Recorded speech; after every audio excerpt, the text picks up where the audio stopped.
तो guys today is doubt class video और last video है इस चैप्टर की। इसमें जो भी जिन्होंने होमवर्क किया है उनके डाउट्स हैं, जिन्होंने नहीं किया उनके नहीं हैं, तो वो बाद में जब करेंगे तो मेरे से सेपरेटली पूछ लेना, मैं दूसरी वीडियो बना दूंगा। क्वेश्चन नंबर 12 एक्सरसाइज 13.4 डाउट है, सैम्पल स्पेस बनाते हैं। इसमें 2 numbers are selected random without replacement. अब यहाँ पे कितने नंबर्स में से 1 से लेके 6 में 2 नंबर सेलेक्ट किए गए हैं। फ्रॉम 1 to 6 में से इसमें से कोई भी 2 नंबर सिलेक्ट किए गए हैं। अब दूसरी बात ये बोली गई है विदाउट रिप्लेसमेंट। ठीक है जी, without replacement any 2 numbers are selected. अब ये 2 नंबर कैसे सिलेक्ट होंगे? सेम वो डाइस वाला केस है 1 1 1 2, लेकिन एक चीज़ आगे विदाउट रिप्लेसमेंट। तो हम देखते हैं, इसकी सैम्पल स्पेस बनाने की ट्राई करते हैं। क्या 1 1 आ सकता है? सोचो, नहीं आ सकता। विदाउट रिप्लेसमेंट है, मतलब जब 1 सिलेक्ट हो चुका है तो 1 दोबारा, आप विद रिप्लेसमेंट होता तो सीधा वो 36 केस बन जाते हैं आपके भाई। टोटल जैसे डाइस वाले केस होते हैं कि 1 से लेके 6 में 36 केस बन गए, but here is saying 1 without replacement, मतलब कि अगर एक सिलेक्ट कर ले दोबारा एक नहीं आ सकता। तो यहाँ पे 2 आएगा, 1,2 आ सकता है, 1,3 आ सकता है, 1,4 आ सकता है, 1,5 आ सकता है, 1,6 आ सकता है। फिर 2 की लाइन में 2,1, लेकिन 2,2 नहीं आ सकता। 2,3 आएगा सीधा इस तरह से। 2,2 नहीं आएगा क्योंकि विदाउट रिप्लेसमेंट है। एक बार 2 आ चुका है, वह दोबारा हमने रिप्लेस नहीं किया तो 2 हमारा बाहर निकल चुका है, तो कोई और नंबर आएगा हमारे पास। 3,2 आएगा, लेकिन 3,3 नहीं आएगा, सीधा 3,4 आएगा। जो डबलेट्स है ना आपके, वो नहीं आएंगे बेसिकली। इस तरह से करते करते हम कहाँ तक जाएंगे? 6,6 नहीं आएगा तो 6,5 तक ही जाएंगे। ठीक है ना? तो आपके टोटल नंबर यहाँ से लेके 36 होते थे। 36 नंबर में से 1,1 हटा दो, 2,2 हटा दो, 3,3 हटा दो, टोटल करते करते 6,6 तक हटा दो। तो ये नहीं आ सकते। टोटल हमने 6 आउटकम्स हटा दिए, तो 36 नंबर में से 6 आउटकम जब हटा दिए तो we are left with 30 outcomes. अब what do you mean by X? X क्या बोला गया है? एक्स बोला गया है, कहाँ गया question? Larger of 2 numbers obtain, larger of 2 numbers.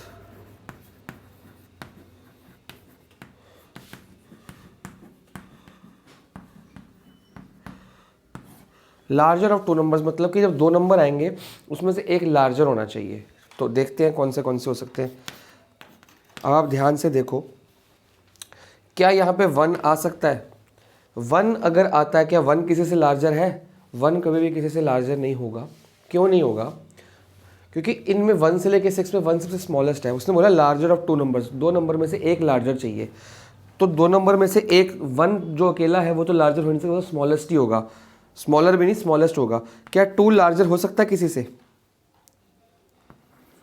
बिल्कुल 2 लार्जर हो सकता है। 2 1 से लार्जर हो सकता है। क्या 3 किसी से लार्जर हो सकता है? 3 1 और 2 दोनों से लार्जर हो सकता है। 4 1 2 3 से लार्जर हो सकता है। 5 1 2 3 4 से लार्जर हो सकता है। और लास्ट में 6 1 2 3 4 5 से लार्जर हो सकता है। अब बात आती है प्रोबेबिलिटी की। पहले अगर x को मैं लेट करता हूं 0 और ऊपर कर ले,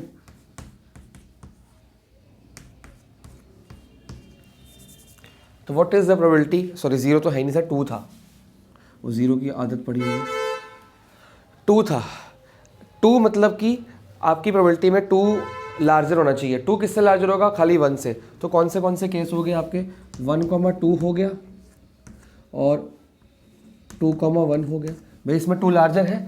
और किसी में 2 लार्जर होगा? बिल्कुल नहीं होगा, क्योंकि अगर 2,3 लूंगा तो उसमें 3 लार्जर है, 2 लार्जर नहीं है। 2 सिर्फ 2 ही जगह लार्जर होगा, दैट इज 2 आउट ऑफ 30। ठीक है जी, यू कैन नोट दिस। फिर आ जाओ 3 कितने से लार्जर होगा? 1,3 में 3 लार्जर है, 2,3 में 3 लार्जर है। अच्छा, इसमें सैम्पल स्पेस इवेंट बना सकते हो ब्रेसेस लगा के, इसके भी बना देता हूँ मैं। 1,3 में 3 लार्जर है, 2,3 में 3 लार्जर है, अच्छा फिर हाँ, इसके उल्टा भी कर सकते हैं, 3,1 में भी 3 लार्जर है और 3,2 में भी 3 लार्जर है, तो we have left with 4 cases out of 30। ठीक है जी। अगर x 4 है तो क्या प्रोबेबिलिटी होगी उसकी 4 में, अब खुद हिसाब लगाओ, 1,4 हो सकता है, 2,4, अब इससे लिखने की ज़रूरत नहीं है, आप खुद आइडिया लगा सकते हो। 1,4, चलो लिख देता हूँ एक बार, 1,4 हो सकता है, तो 2,4 हो सकता है, 3,4 हो सकता है, और इसके उल्टे 3 हो जाएंगे, 4,1, 4,2 और 4,3, तो बन गए 6 आउट ऑफ 30। मैं काटूंगा कहीं भी नहीं क्योंकि मेरे को पूरा इक्वल टू 1 बनाना पड़ेगा। इसी तरह से और आ जाओ, probability of x equal to 5, गिन लो, 1,5, 5,1 2 हो गए, 2,5, 5,2 4 हो गए, 3,5, 5,3 5 6 हो गए, 4,5, 5,4 8 हो गए।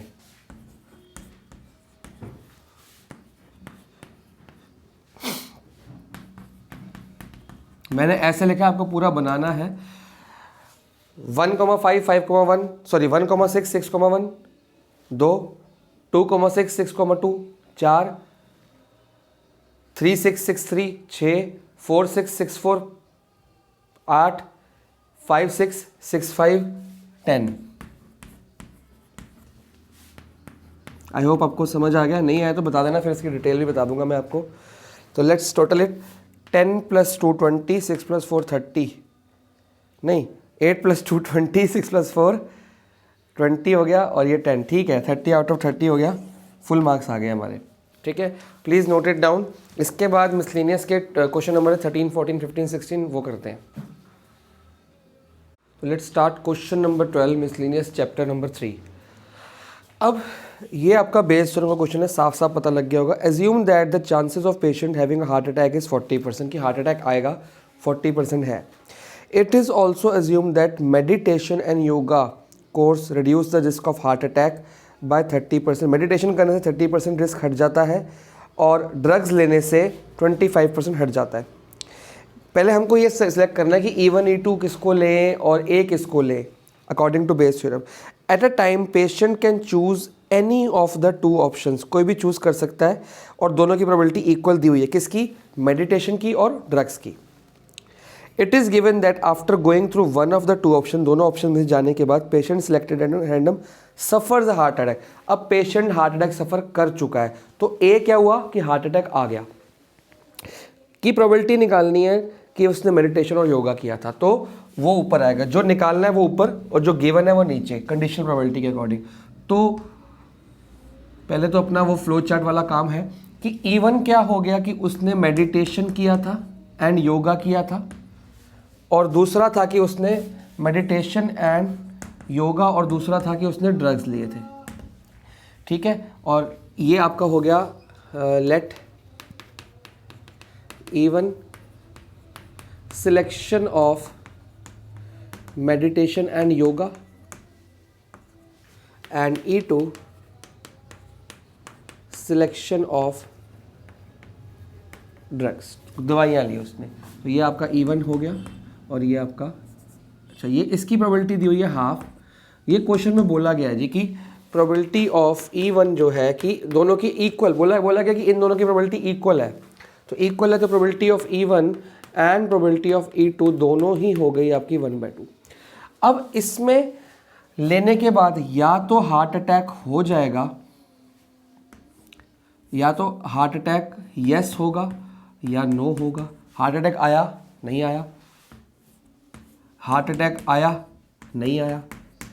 वो प्रोबेबिलिटी दी हुई है कि मेडिटेशन योगा करने से risk of heart attack by 30% हट जाता है, मतलब हार्ट अटैक नहीं आएगा, वो 30% है।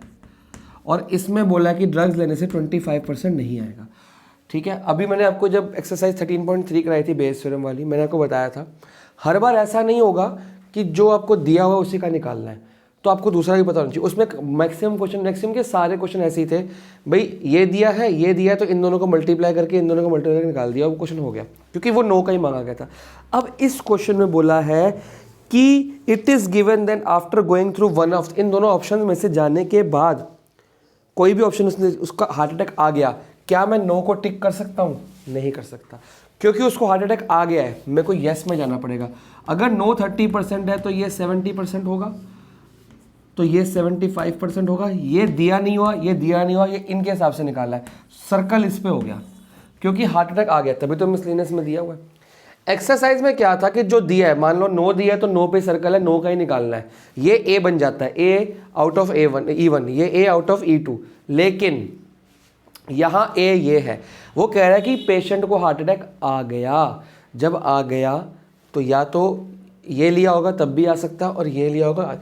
एक और चीज़ दिया 40%, आप चाहो तो इसके अंदर वो ले सकते हो कि 30 के साथ में 40% मल्टीप्लाई कर दो कि आ सकता है, और यहाँ भी 40% आ सकता है, तो उससे फ़र्क कुछ नहीं पड़ेगा। अगर आपने 40% मल्टीप्लाई कर लिया तो बेसिकली ये मल्टीप्लाई करने का रीज़न क्या है कि ये ए है, ए यूनियन बी आ जाएगा वो, ठीक है, ए यूनियन ई बी आ जाएगा, लेकिन हमने इसको लेना ही नहीं है, इसके बगैर भी हम क्वेश्चन को ईजिली कर सकते हैं।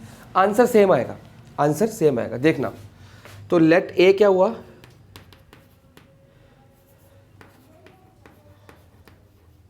Suffers heart attack. जब हार्ट अटैक आ गया तो या तो यहाँ से आया है, ये लेने के बाद तो यहाँ से आया। अब हमें निकालना है प्रोबेबिलिटी। अच्छा, ये कौन सी प्रोबेबिलिटी होगी? ए आउट ऑफ E2। अब बोला गया है कि find the probability followed by course of meditation हो गया, क्योंकि योगा और मेडिटेशन उसने किया है तब उसको हार्ट अटैक आया। तो हमको निकालना है E1 की प्रोबेबिलिटी जब ए हो चुका है, कंडीशनल प्रोबेबिलिटी। तो फॉर्मूला आप लोग को पता है, probability of A upon E1 into probability of E1, E1 probability of E1 plus E2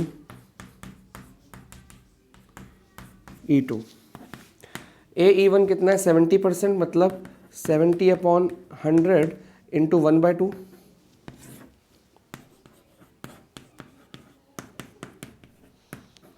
और ये है 75/100 इंटू 1/2। मैंने आपको बोला है कि हमको वो नहीं लेना होता, कटिंग नहीं करनी होती। अगर बाई चांस डिनोमिनेटर सेम आ रहे हैं तो हम उसको ऐसे ही रहने देंगे, और हमारा आ जाएगा ये 200 से ये 200 कट जाएंगे, तो 70 अपॉन क्या आ जाएगा?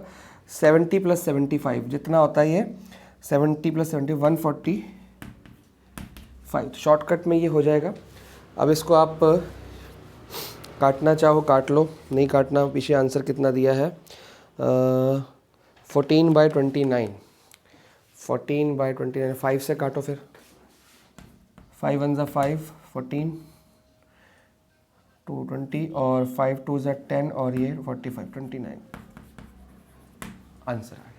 तो 40% लोगे भी ना, अगर 40 × 70, यहाँ भी 40 आ जाएगा, यहाँ भी 40 आ जाएगा, यहाँ भी 40, सब जगह 40 आ जाएगा। जब सब ऊपर ही 40 नीचे भी 40 तो कट गया आपस में, लो चाहे ना लो कोई फ़र्क नहीं पड़ेगा। Let's move on to next question. Now the next question is, अरे मेरा चौक कहाँ गया? क्वेश्चन नंबर 13 हो गया ना, 14। इससे पहले 13 किया था, अगर गलती से मैंने 12th लिख दिया हो तो 13 कर लेना उसको, बाकी आप तो अपने आप ही हो समझदार। वो कह रहा है if each of the element of second order determinant is either 0 और 1। एक सेकंड ऑर्डर डिटर्मिनेंट बनाना है। सेकंड ऑर्डर मतलब 2 × 2 वाला, तो एक जगह ये खाली, एक जगह ये खाली, एक जगह ये खाली, एक जगह ये खाली। बहुत ध्यान से देखना जी, ठीक है, ये सारी जगह खाली हैं। और यहाँ पे क्या क्या आ सकता है? यहाँ पे बस 2 ही नंबर फिट कर सकते हो, या तो 1 लगाओगे या 0, या तो 0 लगेगा या यहाँ पे 1 लगेगा, ठीक है। तो एग्जैक्टली पहले NS देखें कितने आ सकते हैं। देखो यहाँ पे कितने फिट कर सकते हो, 0 या 1, टोटल 2 बंदे फिट कर सकते हो। यहाँ पे भी 2 बंदे फिट कर सकते हो, यहाँ भी 2 बंदे फिट कर सकते हो, यहाँ भी 2 बंदे।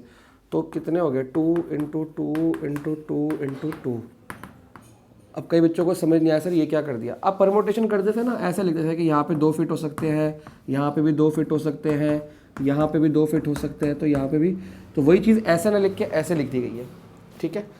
तो उसको एक ही चीज़ मान के चलो, क्योंकि वो हॉरिजॉन्टल ना देखे कॉलम्स में और रोज में दे रखा है। नाउ सैम्पल मतलब कि अगर मैं यहाँ पे 0 1 0 1 लगा सकूँ तो 16 केस बन सकते हैं। भाई देखो आप 0 0 0 0, ये भी तो हो सकता है 0 0 0 0 1 1 1 1 1 0 0 0 1 0 0 0 1 0 0 0 1 0 0 0, ठीक है। अब 1 1 0 0 1 1 0 0 1 1 0, ऐसे बहुत सारे केस बन जाएंगे खाली 1 और 0 को यूज़ करके। और एग्जैक्टली कितने केस बनेंगे ये। अब वो कह रहा है इनमें से बताओ what is the probability that value of determinant is positive, कि वैल्यू डिटर्मिनेंट का जो आंसर आता है वो पॉजिटिव है, ठीक है। तो हमको प्रोबेबिलिटी निकालनी है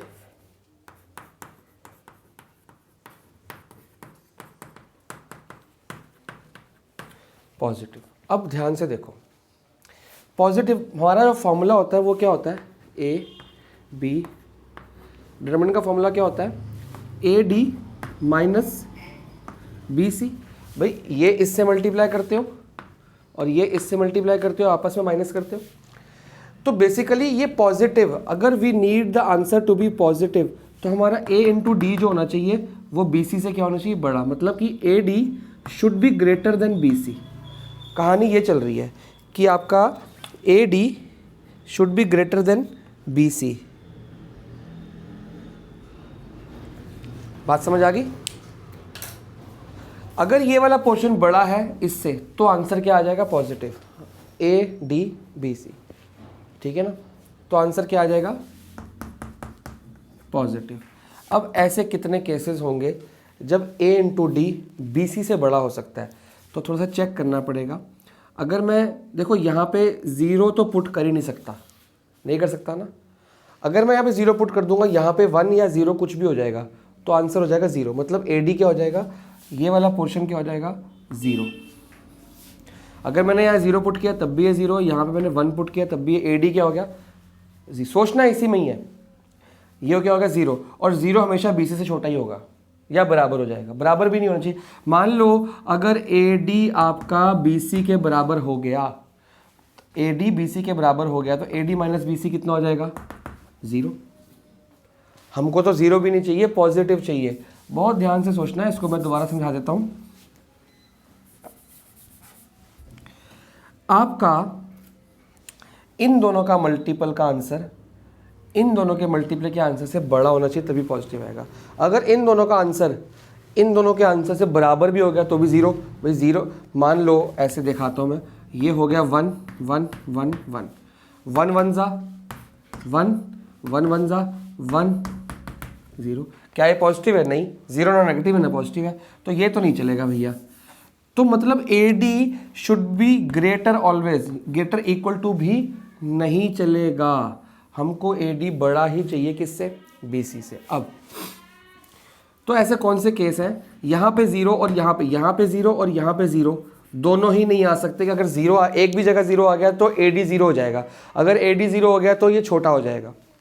तो मतलब कि हमें यहाँ तो 1 चाहिए ही, यहाँ तो 1 चाहिए, तो फिक्स हो गया। तो आप बोलोगे सर यहाँ पे आपने 2 केसेस लिखे थे, वो टोटल प्रोबेबिलिटी थी कि टोटल कितने केस हो सकते थे। पॉजिटिव वाले के अंदर सिर्फ यहाँ पे 1 और 1 ही आएगा, ठीक है। अब यहाँ पे तो 1 फिक्स हो गया और यहाँ पे 1 फिक्स, इसको तो हिलाना नहीं है। अब आगे देखते हैं यहाँ पे क्या क्या आ सकता है।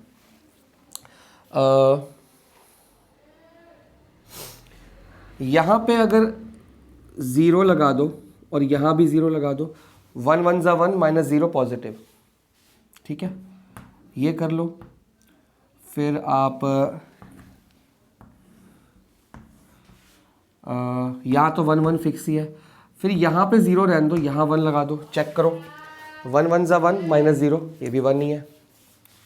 फिर आप 1 1 तो फिक्स, ये वाले 1 तो फिक्स ही रहेंगे, इनको तो छेड़ना ही नहीं है। फिर यहाँ 1 लगा दो, यहाँ 0 लगा दो, चेक करो, 1 1 जा 1 माइनस 1 माइनस 0 1। इसके अलावा और कुछ नहीं हो सकता, क्योंकि अगर इसके अलावा एक ही केस बचता है कि यहाँ पे 1 लग जाए, फिर वो 0 1 1 1 1 1 माइनस 1 0 हो जाएगा, पॉजिटिव चाहिए जी। तो ये 3 केस बनते हैं। ये आपकी सैम्पल स्पेस बन गई, आंसर आ गया 3 आउट ऑफ 16। ये आपका आंसर है। Let me check the answer from the back side. कहाँ गया क्वेश्चन? ये ठीक है जी, आंसर बिल्कुल ठीक आ गया तुक्का मार के। तो प्लीज़ नोट इट डाउन। बहुत छोटा सा क्वेश्चन था लेकिन बहुत ज़्यादा दिमाग था, टेढ़ा था। ये बच्चे एज्यूम नहीं कर पाते कि सर ये पॉजिटिव मांगा है, पॉजिटिव मांगा है तो ये वाली साइड, इन दोनों का आप ये प्लस माइनस ये होता है, तो ये दोनों साइड बड़ी होनी चाहिए, इक्वल भी नहीं होनी चाहिए। इक्वल होगा तो जीरो आंसर आ जाएगा। Let's move on to next question, please note it down.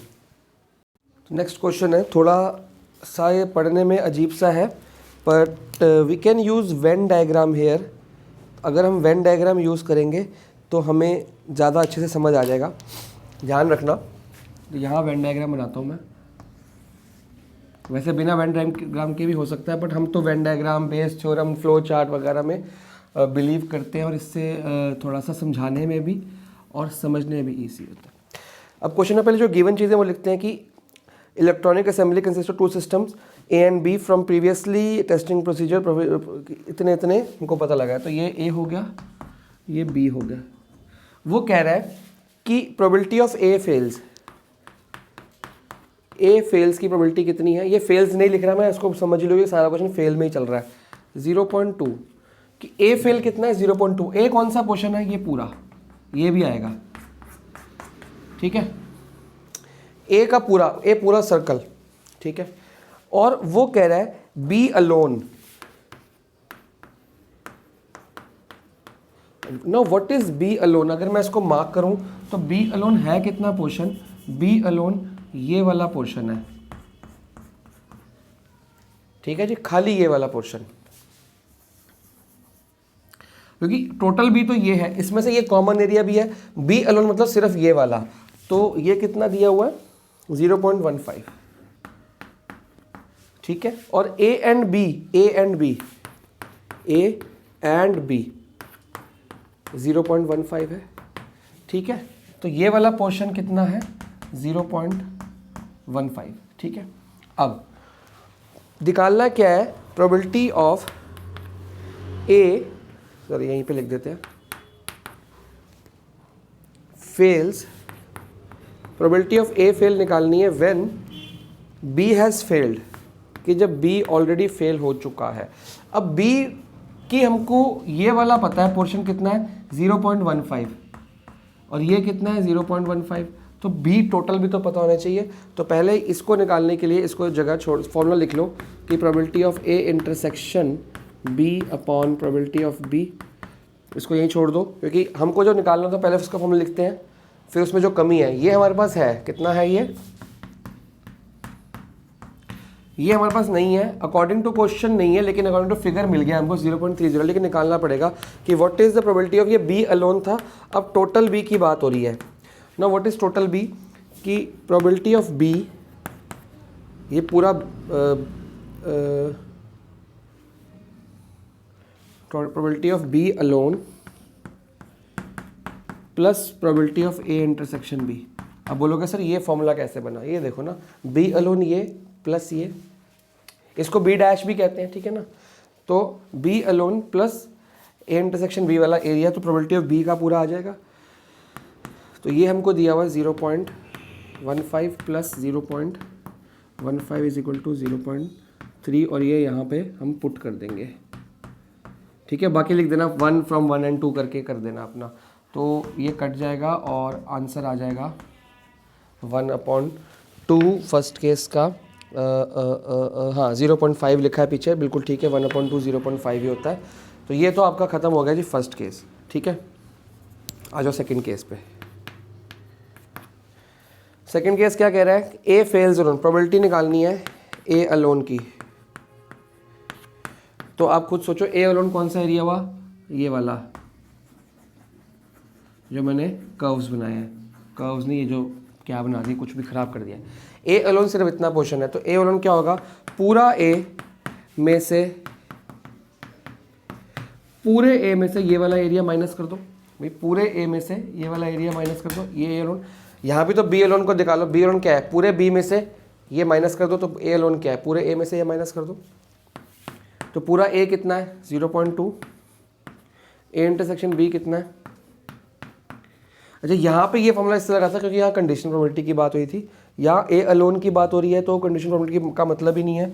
0.2 minus 0.15 होता है 0.05 और यही हमारा आंसर है पीछे।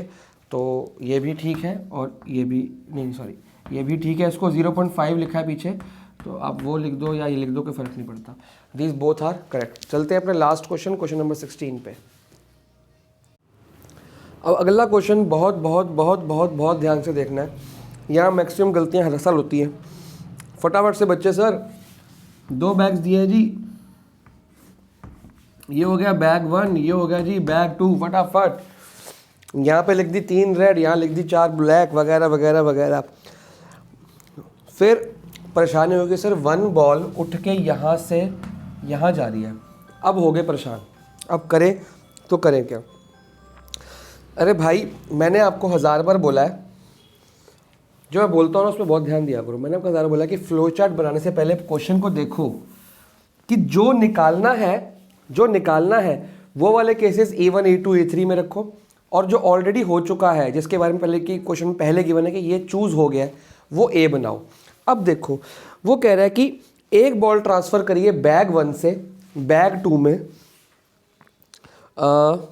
ठीक है, और उसके बाद एक बॉल ड्रॉ करिए कहाँ से? बैग 2 से। बैग 2 से बॉल ड्रॉ की है, ball so drawn found to be red. अब जो बैग 2 से बॉल ड्रॉ की, क्लियरली बोल रहा है कि बैग 2 से ड्रॉ करी है, ये तो नहीं कह रहा कि बॉल 1 से भी आ सकती है 2 से भी। तो बैग 2 को हमने फ्लो चार्ट में लेना है, बैग 1 को तो लेना ही नहीं है, ठीक है।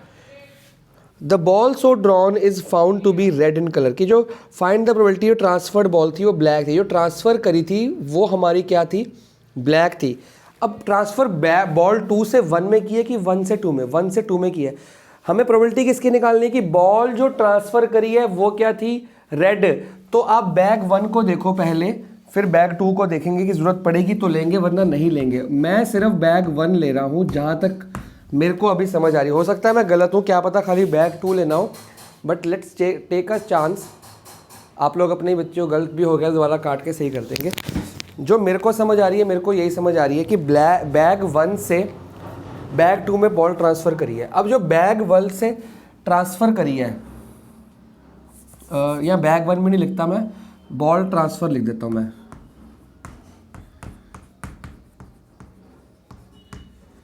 ट्रांसफ़र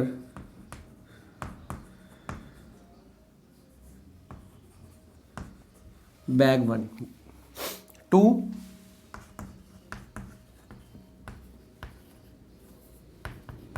बैग 1 से बैग 2 में जो बॉल ट्रांसफ़र करी है वो देखो। अब वो जो बैग 1 से बैग 2 में बॉल ट्रांसफ़र करी है वो क्या हो सकती है? या तो वो रेड हो सकती है या तो वो ब्लैक हो सकती है। भाई दोनों में से कोई भी हो सकती है, दोनों बॉल्स हैं। अगर तो वो रेड हुई तो प्रोबेबिलिटी आ गई 3 आउट ऑफ 7, और अगर जो ट्रांसफ़र करी थी ब्लैक वो क्या हुई? 4 आउट ऑफ 7।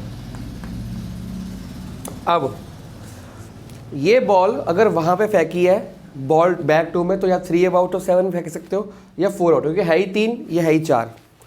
अब वो कह रहा है the ball so drawn is found to be red in colour, कि जो बैग 2 से बॉल निकली है, अब ये बॉल कहाँ जा चुकी है? बैग 2 में जा चुकी है। इसके बाद वो कह रहा है कि जो अगर रेड, मान लो बैग 1 से ट्रांसफ़र करी, अगर रेड ट्रांसफ़र करी तो ये प्रोबेबिलिटी है, ब्लैक ट्रांसफ़र करी तो ये प्रोबेबिलिटी है। अब वो जो बॉल निकल के आई है वो क्या है? रेड। जो निकल के आई है वो नीचे लिखना होता है। अब जब रेड ट्रांसफ़र करी तो क्या प्रोबेबिलिटी है रेड की, और जब ब्लैक ट्रांसफ़र करी तो क्या प्रोबेबिलिटी है? और ब्लैक की तो हमने लेनी ही नहीं है क्योंकि ब्लैक मांगी नहीं गई। आएंगी दोनों की, मैंने बोला दोनों बना लिया करो, जिसकी ज़रूरत है उसको सर्कल कर दिया करो। अब वो जो वो जो बॉल निकल के आई वो रेड है। अब ये देखो बैग 2 में ऑलरेडी 4 रेड एंड 5 बॉल थी। बैग 2 में 4 रेड,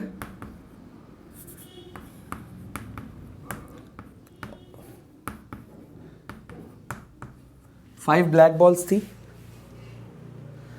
अगर बैग 2 में रेड बॉल फेंकोगे तो रेड कितनी हो जाएगी? अभी फिलहाल इसको देखो, बैग 1 से बैग 2 में रेड बॉल फेंकी गई तो इसकी रेड कितनी होगी?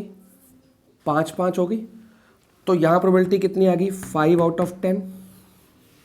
इसकी कितनी आ गई? 5 आउट ऑफ 10। मैं दोनों इसलिए लिख रहा हूँ बाई चांस क्वेश्चन में ब्लैक पूछ लेता तो आपको ये भी आना चाहिए।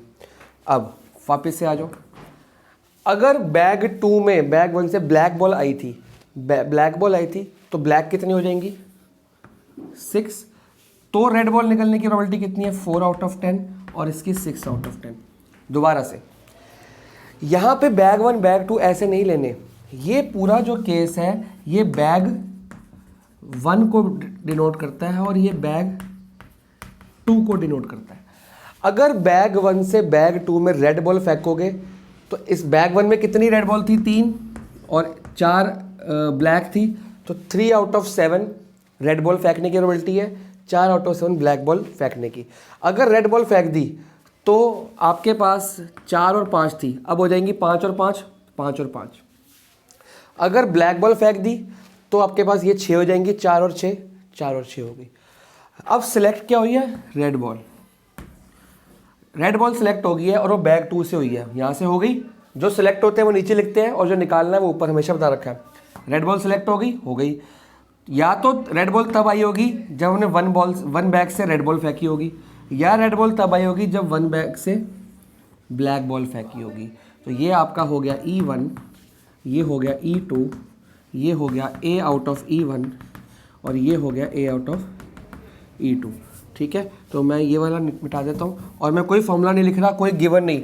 जो बच्चे ये बना के गिवन नहीं लिखते उनको ही बता दूँ मैं, इसके कोई मार्क्स नहीं है, ये आपका रफ वर्क है गिवन लिखने की। E1 क्या है, प्रोबेबिलिटी ऑफ E1 क्या है, E2 क्या है, प्रोबेबिलिटी ऑफ E2 क्या है, A क्या है, प्रोबेबिलिटी ऑफ A क्या है, सब कुछ लिखना पड़ेगा वरना मार्क्स नहीं मिलेंगे। एक खाली A नहीं, A आउट ऑफ E1 क्या है, A आउट ऑफ E2 क्या है, इनकी प्रोबेबिलिटी क्या है, सब कुछ। यहाँ से मार्क्स नहीं मिलने, मार्क्स यहाँ लिखने के मिल रहे हैं। मैं सिर्फ निकाल रहा हूँ कि वो रेड है, रेड मतलब E1 की प्रोबेबिलिटी निकालो जब A हैज़ ऑलरेडी अकर्ड, तो आ जाएगी 5/10 A out of E1 into 3 out of 7 और ये 5/10 3 आउट ऑफ 7 प्लस 4/10 और 4 आउट ऑफ 7। तो ऑब्वियसली आपको पता है कि मैं डिनोमिनेटर नहीं कैंसिल करूँगा, कुछ भी नहीं करूँगा, ऐसे ही रहने दूँगा। 5 3 ज़ा 15 अपॉन ये कट जाएगा, 5 3 15, 4 4 ज़ा 16, 16 प्लस 15 31। तो कुछ ना कुछ गड़बड़ आ रही है। 5 इंटू 3 आंसर गलत आ रहा है जी, मेरे को लग रहा था गड़बड़ ना हो जाए, एक बार दोबारा चेक करते हैं। क्वेश्चन सही है हम ना, हमारा आंसर भी सही नहीं है, बाकी ये सब कुछ सही बनाया हमने, ये गलत नहीं बनाया। यहाँ पे गलती हुई, मैंने क्वेश्चन की लास्ट लाइन पढ़ी नहीं, ध्यान से देखो क्वेश्चन क्या कह रहा है। हमने सर्कल गलत लगाया जी, वो कह रहा है दोबारा से, मैंने लास्ट लाइन पढ़ी ही नहीं। The ball so drawn is found to be red, कि बॉल जो निकाली गई है वो रेड है। अच्छा, जो बॉल निकाली गई है वो क्या है रेड, मतलब ये सर्कल तो ठीक था कि बॉल निकालेगी, पहले ये इस पे लगाते हैं ना, रेड निकाली, बात खत्म। Find the probability that the transfer ball is black, यहाँ सर्कल करना था, E2 की निकालनी थी, मैंने गलती से E1 की निकाल दी, कोई दिक्कत नहीं है। बॉल निकाली है वो रेड है, क्या प्रोबेबिलिटी है कि वो ब्लैक ट्रांसफर की थी तब रेड निकली है, तो कोई बात नहीं। जैसे E1 की निकाली थी, अच्छा हो गया, दोनों केस हो गए आपके लिए। E2 की निकालो जी, E2 की प्रोबेबिलिटी क्या है 4/10 इंटू 4/7, अब शायद ठीक आ जाए पहले, ठीक है। और इसको कर लो 5/10 इंटू 3/7 प्लस 4/10 इंटू 4/7। भाई ये इंटू ये प्लस कर देंगे डिनोमिनेटर, फिर वही आ जाएगा 4 इंटू 4 जो कि आता है 16 और 5 3 15, 4 4 16 31। अब ये सही आंसर आ गया, क्योंकि लास्ट लाइन ब्लैक थी, मैंने सर्कल रेड पे कर दिया था। अगर लास्ट लाइन में रेड होता तो हमारा वो वाला आंसर ठीक होता 15/31, लेकिन अब ये है। थोड़ा ध्यान से दोबारा वीडियो को रिवाइंड करके देखो, यहाँ पे आपके डाउट्स क्वेश्चन हो गए हैं और यहाँ पे आपका प्रोबेबिलिटी चैप्टर फिनिश्ड हो गया है। जो बच्चे वीडियो लेट देख रहे हैं क्योंकि एग्ज़ाम्स चल रहे हैं, तो एग्ज़ाम्स के बाद देख रहे हैं, आप लोगों के लिए ऑफ़र है कि आप लोग के जो भी डाउट्स निकलेंगे प्लीज़ साइड बाय साइड मेरे से पूछ लो। मैं एक अलग से वीडियो सारे चैप्टर्स के डाउट्स की 5-6 क्वेश्चन, 10 क्वेश्चन, 20 क्वेश्चन जितने भी हैं, अलग से वीडियो या अलग से एक वर्चुअल क्लास लेके आपको एक्सप्लेन कर दूंगा। और कल की जो वीडियो आएगी, कल की वो आएगी relations and functions chapter 1 will be able to starts. तो चैप्टर 1 इसके बाद स्टार्ट होगा, तब तक आप 11th का एक बार रिलेशन फंक्शन को रिवाइज कर लो, क्योंकि जिनका चैप्टर 2 11th का था रिलेशन फंक्शंस, वो अच्छे से आता है। एक बार रीड मार लो, चाहे नेट से मार लो, चाहे सीबीएसई गाइड से मार लो, चाहे बुक है एनसीईआरटी वहाँ से मार लो, पीडीएफ से मार लो, मेरे से ले लो, कैसे भी करके रीड मार लो, एक बार चैप्टर के समरी रीड मार लो, कुछ रीड मार लो, आरडीसी रीड मार लो। अगर वो रीड मार लोगे तो आगे का काम समझ आ जाएगा। जैसे प्रोबेबिलिटी पूरी 11th की उठ के यहाँ पे आई है, स्ट्रेट लाइंस उठ के आ गई, मैक्सिमम मिनिमा के रूप में आ गई, टेंजेंट्स के रूप में आ गई, कॉनिक सेक्शंस उठ के आ गया, आपका 3D उठ के सेम टू सेम आएगा 11th से। वैसे ही रिलेशन फंक्शन भी 11th से उठ के ही 12th में आएगा। अगर 11th का आता है तो ही आपका 12th, बेसिकली प्लस माइनस करना आता है तो ही मल्टीप्लाई डिवाइड करना आएगा।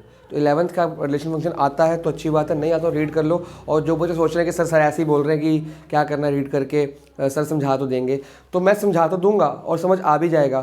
तो समझ आ गया तो गुड, तो होते रहेंगे क्वेश्चन, और नहीं आया तो एंड तक आप ये सोचते रहोगे ये हो क्या रहा है, ये चल क्या रहा है, ये तो ऊपर से निकल गया, तो फिर परेशान हो गए। तो वार्निंग है, पहले एक बार 11th क्लास का चैप्टर नंबर 2 है रिलेशन फंक्शन, वो रीड मार लो, उसके बाद ये अगली वीडियो देखना।